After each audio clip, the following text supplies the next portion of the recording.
Hello, I'm Sean Mullally and welcome to Muskegon in Motion. I'm talking today with Frank Marczak, Executive Director of the USS Silversides Museum. Welcome to the show, Frank. Thank you. I'm very pleased to be here. I'm glad that you folks came out to do the video today. Thank you. Absolutely.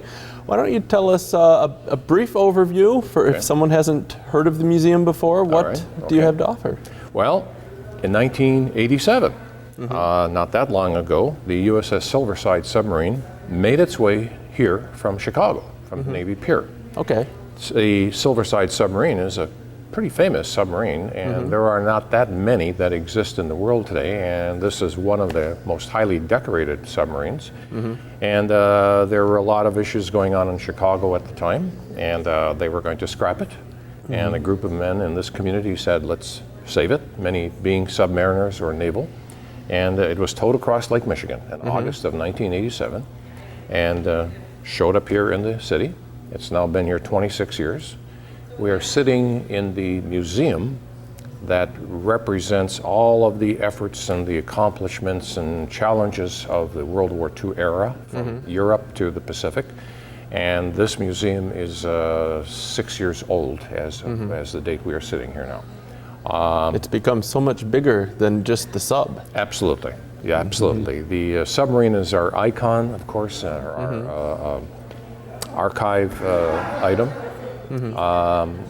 We also have the U.S. Coast Guard McLean here. And that is a ship of 1920 vintage. And that ship actually was used in the Aleutian Island area. There's some claim that it may have sunk a Japanese submarine in that area. And it was also used in Prohibition times.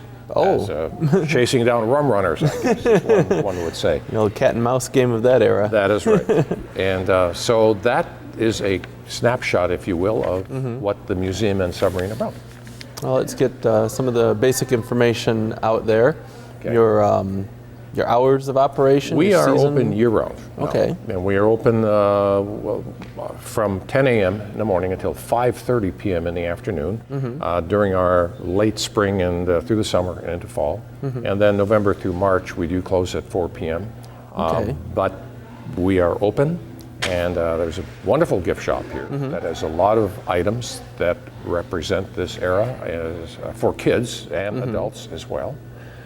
Every weekend, and oftentimes during the week, we offer youngsters, parents, scout leaders, scouts, boys and girls, an opportunity to sleep on a submarine, literally sleep on a submarine.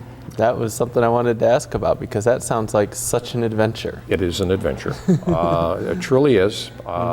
There are 72 of these berths, ranging from the forward torpedo compartment to the aft torpedo compartment.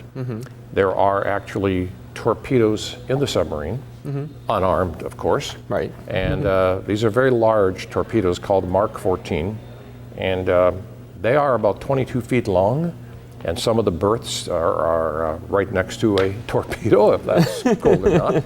And the young people and their parents have a wonderful time doing that. Usually they arrive at 5 o'clock in the evening and send out for food, pizza or whatever, and enter the ship. And we have various activities for them either before or after they spend the night on the sub or the McLean. Exciting. Yes, oh yes, yes. Now with your relatively new facility here, a few years old, you've got a much larger space, greater capacity. Can you accommodate events? We do. We do. Yes, the museum is about 15,000 square feet on 2 levels. We do host events. We can hold up to 150 to 200 people depending on the configuration. In a location here that is called the Channel Room, which Channel View Room. And it's a beautiful view right out over the channel connecting Muskegon Lake. Oh yeah, I've been up there, and the view of the water's great. That is a great view. We hold various events up there. We held a Red Cross volunteer ceremony or commemoration or celebration up in that area. We have about a 15-seat private library for organizations that wish to hold a meeting here. We do not serve food, but we have arrangements with local restaurants that will cater, and that works out very well. Sounds like a great possibility for anyone looking for a venue. Absolutely, absolutely, and indeed, we are out here on the channel, and right around the corner from famous Pier Marquette Beach. You couldn't ask for a better location. Couldn't ask for a better location. One just simply has to drive down a little bit down the road and make the turn, and here we are.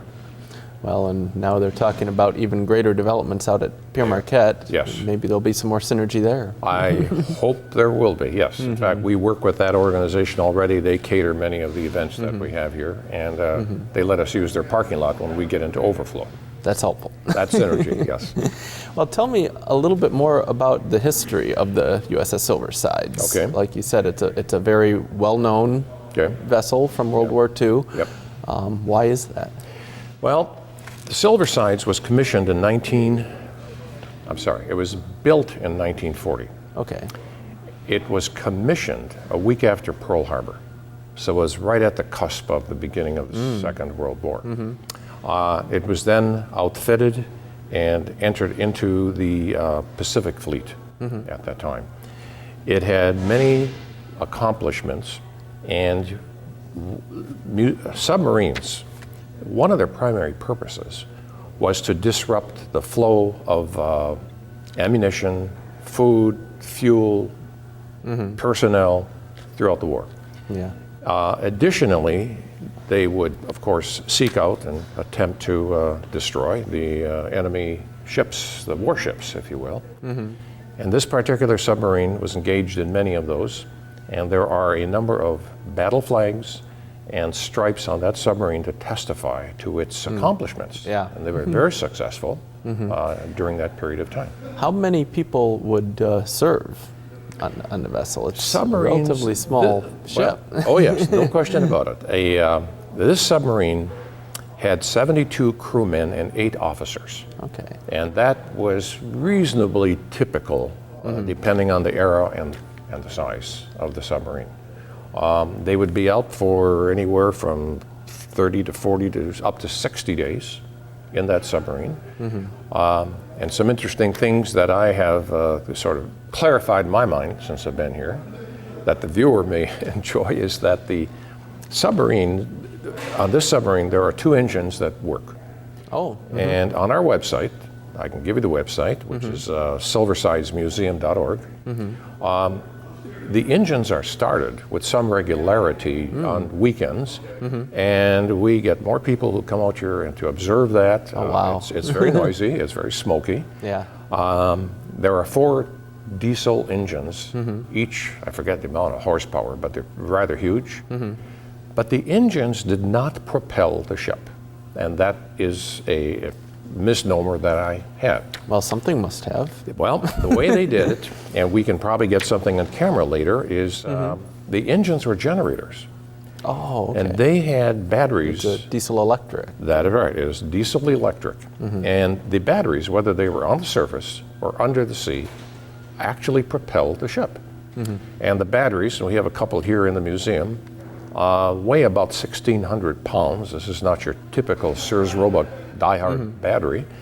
And there's a limit, of course, to how much they could do. But they could be underwater for quite a long time, motionless or moving, just on the battery power. Now that you describe it, that makes sense, because a diesel engine, diesel is just one of the fuel sources. It also needs air for combustion. You bet. If you're underwater, Yes. the people need to breathe the air that you have. Absolutely, absolutely. And they would have intakes through up and about the Periscope area for that, so they didn't have to be fully emerged from the water. But it was. It's interesting to go back to that era and be amazed at the technology that was on those submarines. They had air conditioning on these submarines. They had to have air conditioning on submarines because in the Pacific, the water was warmer. Various articles and books talk about temperatures in excess of 100 degrees in the submarine. And they're in warfare. So they had air conditioning back in that early era. Not necessarily to keep it comfortable, but to keep it bearable. Bearable. The Submariners, well, this I learned as well. I used to refer to them as Submariners. I've been corrected on that. Mariners? Well, in the United States, they're called Submariners. Submariners. Submariners. Okay. But apparently in Australia and maybe Britain, they're Submariners. So choose your Interesting. word, I guess, depending on that. Another interesting fact that your viewers may enjoy, I found it interesting, as one enters the museum, you will note two very, very large brass propellers that are up front. Well, those propellers are off of a submarine. And I learned, as I continued with this work here, that there's a treaty between the United States and Canada that forbids either country to have an armed mobile ship in the Great Lakes. So it has to be dismantled at least to a degree. That is correct. And so I guess the Coast Guard from both countries is probably the only exception. But other than that, I guess we'll not get into a war with Canada. Thank goodness we don't need any more wars. It doesn't seem to be on the horizon. Doesn't know, and thank goodness. Now, the Silversides is a little bit of a movie star. Yes, it is. Yes, for a couple of reasons. One of the significant events, not necessarily war-related on that submarine, is that there was a surgery that was performed on that submarine in the officer's dining room. Oh, okay. And the reason and what happened there is that a crewman came down with a severe case of appendicitis. Submarines did not have medical doctors. They had certified and trained medics on board, but surgery was an option, but not a real, practice opportunity, if I may use that word, me. The crewman had a very severe case of appendicitis. They determined that they had to operate. They were underwater. They were in a war zone, and they ended up, or the medic corpsman ended up operating on this crewman. It was about a 4-hour surgery, which today would probably be 25 minutes. Yeah. And there are pictures in the museum and pictures online of these. There were 4 guys who were operating on him on a cot placed on the table in the officer's quarter. Operation was successful. He survived, and it then became part of a story of a movie called Destination Tokyo. Oh, okay. And this movie is starring an old actor who's no longer alive, Cary Grant, and it depicts that story, so it became famous that way. There was also a movie more recently that was filmed on the submarine, and that movie was called Below. And a film crew came here, actually towed the submarine out into the Lake Michigan. They did not. A little bit of a thriller. A little bit of a thriller, yes, Yeah. yes. And that movie got some acclaim, and we continue to have interest in possibly other films, but nothing on the pan right now. Yeah, I believe there was a novel out. I read a few years back, Descending from Duty, that was centered around the Silversides, Yes, and that was very interesting as well. Yeah. One of the plot points in the story was the ship being stolen and taken back out on the lake. And I don't know mechanically how practical that idea would be. I think maybe the days of the submerging and resurfacing and sailing around is probably a little over. A little over, yeah. That could not be done today. It has to be towed wherever it goes, including our future prospect of towing it over to Wisconsin to put it in a dry dock for just normal wear and tear repair. That brings to mind another question. It must be rather costly, just the upkeep and maintenance on the sub, just to fight rust when you have a big steel ship in water. That is correct.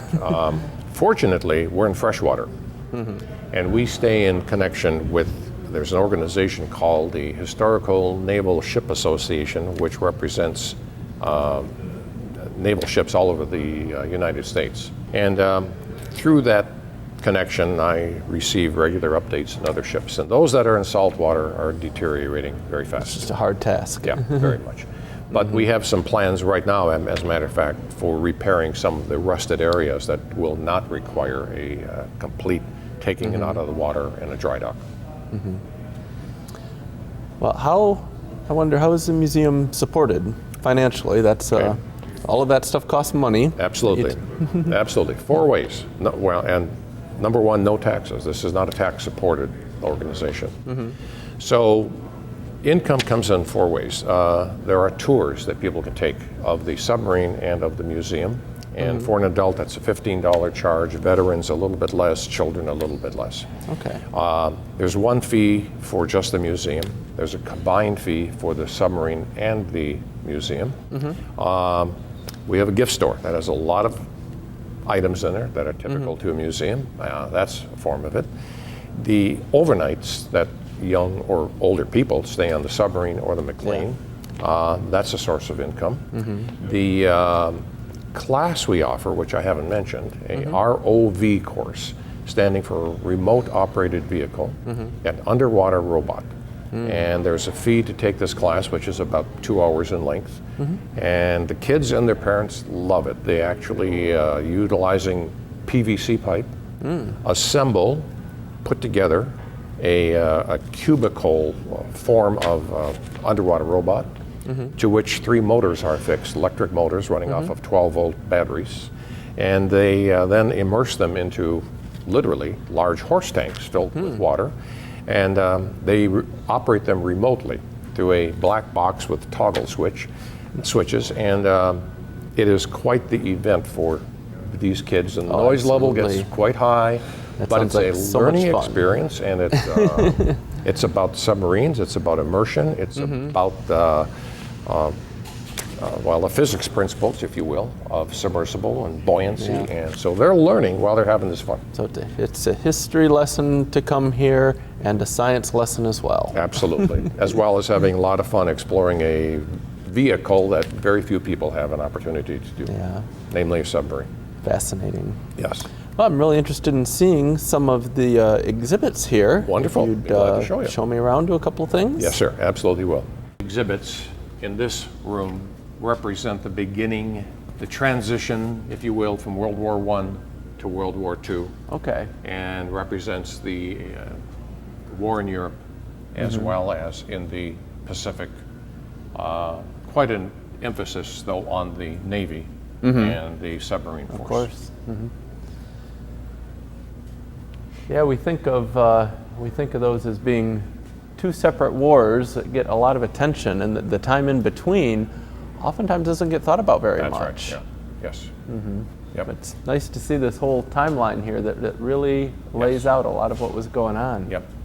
A little more emphasis on the Pacific War leaders as we move to this location. Some very tragic times for all citizens of all countries as this event took place. It changed a lot of people's lives all over the globe. It did. It very, very, very much did, yes.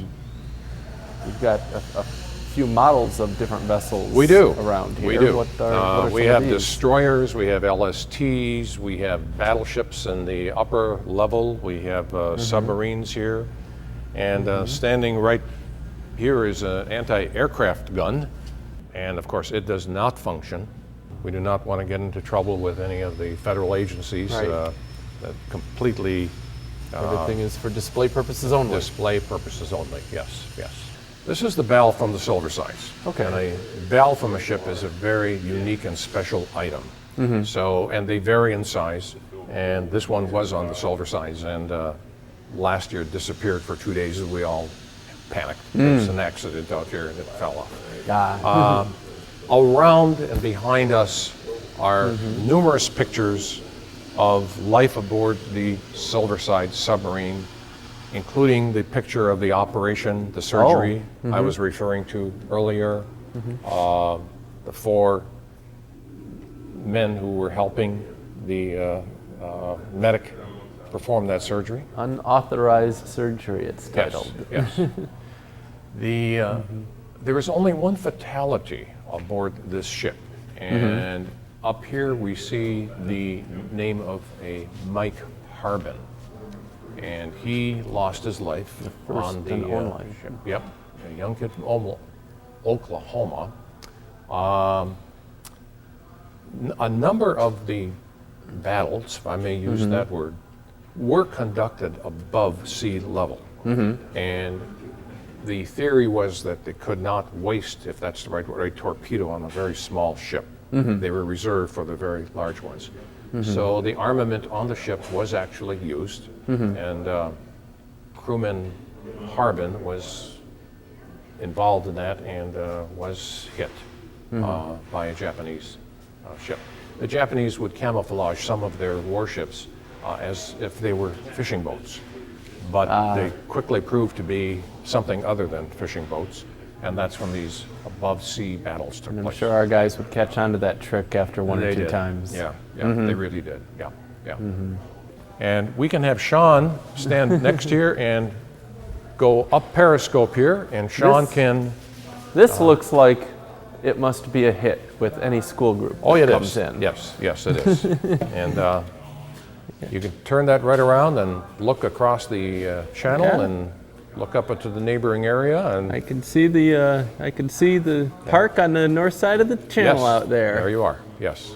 Yep. Turn a little bit this way, and that's fascinating. Yes. So, and you're right. Our young visitors do really, really enjoy that. What is it that we've got over here? We have here a control room, helmsman and plainsman control system. Now, this is from the nuclear submarine, Silversides. Oh, okay. This When was that active? That ship is no longer in existence, the nuclear Silversides. Obviously, you've got the parts to it right here. We have the parts, and we met a commander who served his first tour of duty on the nuclear Silversides. Oh, wow. He was here last fall, and very fascinating stories about nuclear submarines.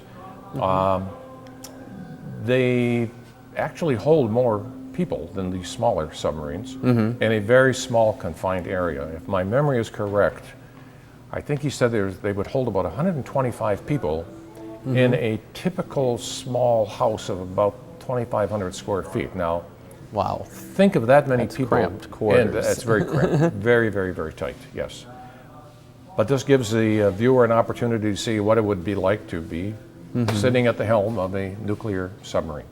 And there are a number of information boards, panels here that describe the nuclear submarine. All right. Now, this is one of your newest exhibits It it looks like a lot of energy is put into. Could you tell me a little bit about this? Yes. This is an exhibit about the USS Flier, a submarine that was lost in World War II in the Balabac Strait in the Philippines. Okay. The reason for this exhibit is that it reflects or represents a gentleman from the Grand Haven area by the name of Alvin Jacobson. Okay.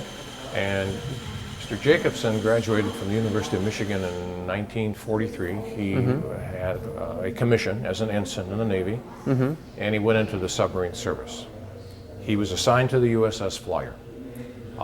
In 1944, they were on patrol in the South Pacific, and they hit a mine. They were half submerged at the time, and 15 men were above board, or on the cigarette deck, as they called it, including Ensign Jacobson. When they hit the mine, these 15 men were blown off into the water.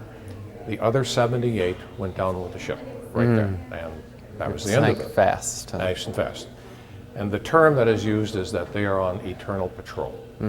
Well, of the 15 in the water, 8 of them, including Mr. Jacobson, made it to shore. The others drowned on the way. They swam for about 17 hours. Wow. To an island. They were very challenged for food and water. They were befriended by a group of natives called the Coast Watchers. And Coast Watchers were very much pro-American. And they helped them, and we have a Coast Watcher radio here. The exhibit depicts the story as this all unfolded. The Coast Watchers were able to connect with an American submarine called the Redfin. And the Redfin was able to pick up these survivors, the 8 men, and they returned to the United States. Mr. Jacobson returned to Grand Haven, where he assumed the management CEO of JSJ Corporation. Oh, okay.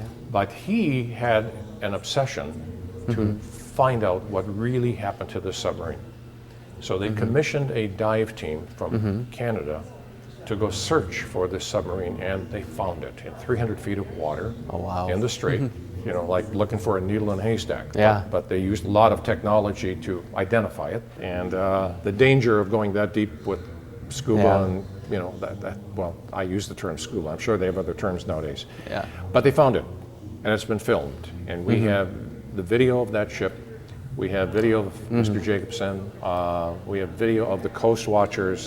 It's quite the poignant story.